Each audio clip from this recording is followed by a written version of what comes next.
이제 뉴스를 접해보면 파생상품 투자해가지고 상당히 큰 손실을 봤다. 뭐 이런 뉴스가 가끔씩 나오곤 있어요. 근데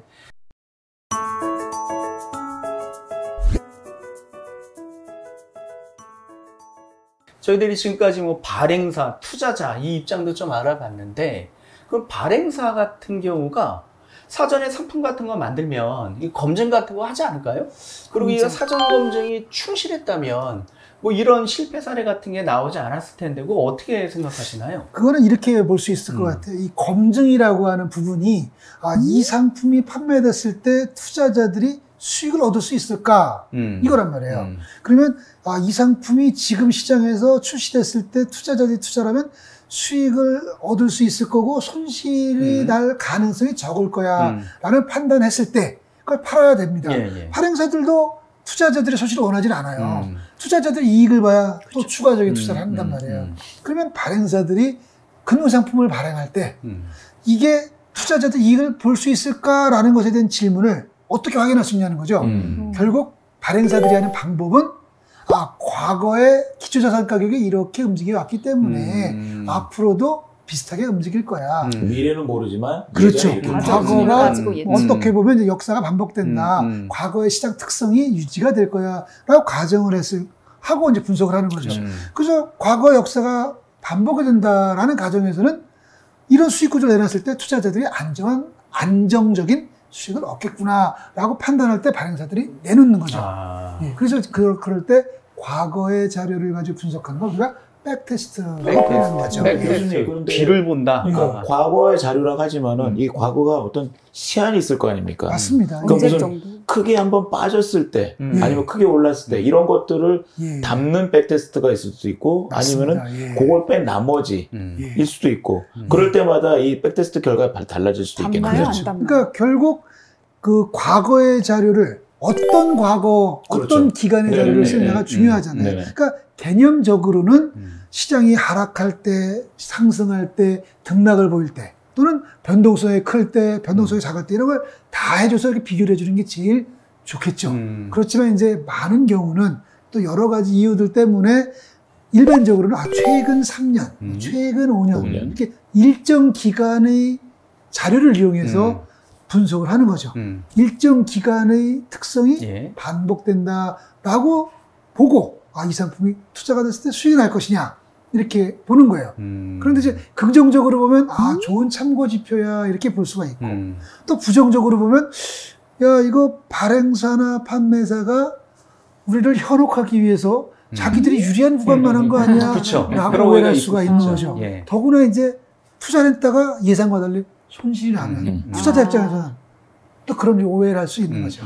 근데 미래라는 걸 우리가 전혀 모르기 때문에 도대체 전 세계적인 전염병이 발생할 수도 있고 아니면 또 선진국이 갑자기 또 경기가 침체가 돼버릴 수도 있고 그러니까 이런 부분들이 반영이 이런 상황이 발생되면은 그동안에 백대스했던 부분들이 안 맞을 수도 있는 거지 않습니까? 우리는 미래를 알 수가 없는 거고 우리가 미래를 예측하기 위해서 과거를 쳐다보는 건데 그렇죠. 과거를 쳐다보는데 과거에 그런 경험이 없었다 그러면 분명히 미래를 예측하는데 한계가 있을 수밖에 없다. 뭐 이렇게 생각할 수 있겠네요. 참고 정도인 건가요?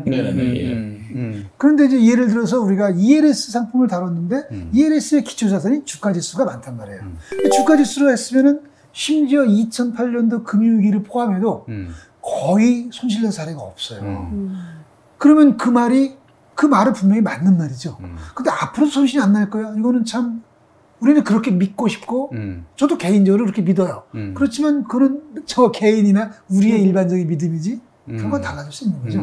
그러다 보니까 이게 시장이 이렇게 기존처럼 쭉 오다가 갑자기 생각지도 않은 사건들이 발생해가지고 완전히 구조가 바뀌어버리는 경우도 있지 않습니까? 저 보통 그런 거를 뭐 좀 이게 요즘 나오는 말로 하면 이제 블랙스완 이런 얘기도 하는데 블랙스완. 그러니까 원래는 백조가 하얘야 되는데 백조가 아니라 흑조예요.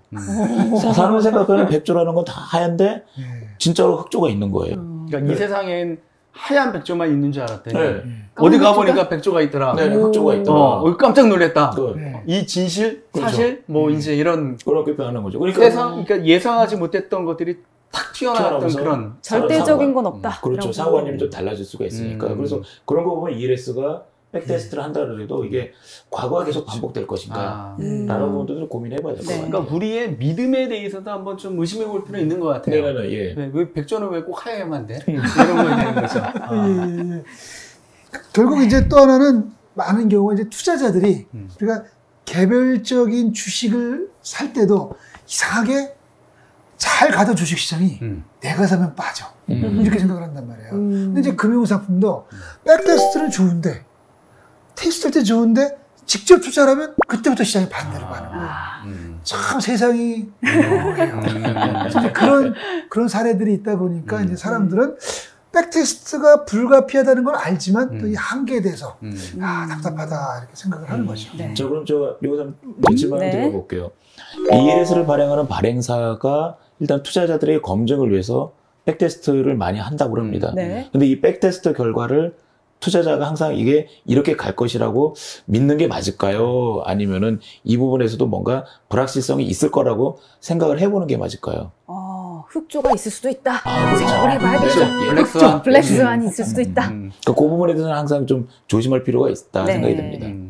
아주 뭐 좋은 그 지적이었던 것 같아요. 그러니까 발행사가 ELS와 같은 구조화 상품 같은 거 발행할 때 그래도 자체 검증을 한다 이거죠. 그렇죠. 백테스트라는 걸 통해서. 그러니까 백테스트는 과거를 돌아보는 건데, 그러니까 미래의 것들을 예측하기 위해서 과거를 한번 쳐다보고 테스트를 막 해봤는데 이 상품은 아무 이상이 없다. 이 정도면 충분하다 이라고 발행을 했는데 그거는 과거의 일일 뿐이고 미래는 또 다른 일들이 생겨나가지고 생길 수도 있다. 이렇게 파생상품 투자에 있어서 실패 사례들이 가끔 나올 수 있다. 이제 이런 지적인 거죠. 맞습니다. 그러니까 발행사도 나름대로의 그 상품에 대한 충실도 같은 걸 충분히 하고 있는데 미래는 알 수가 없으니까 어딘가는가 흑조가 또 나타날 수 있는 거니까 그 상품에 대한 분명히 좀 한계가 있다. 이걸 알고 투자를 해야 되는 것. 맞습니다. 이건 좀 네. 명심할 필요가 네. 있는 것 같네요. 네. 예, 잘 알았습니다.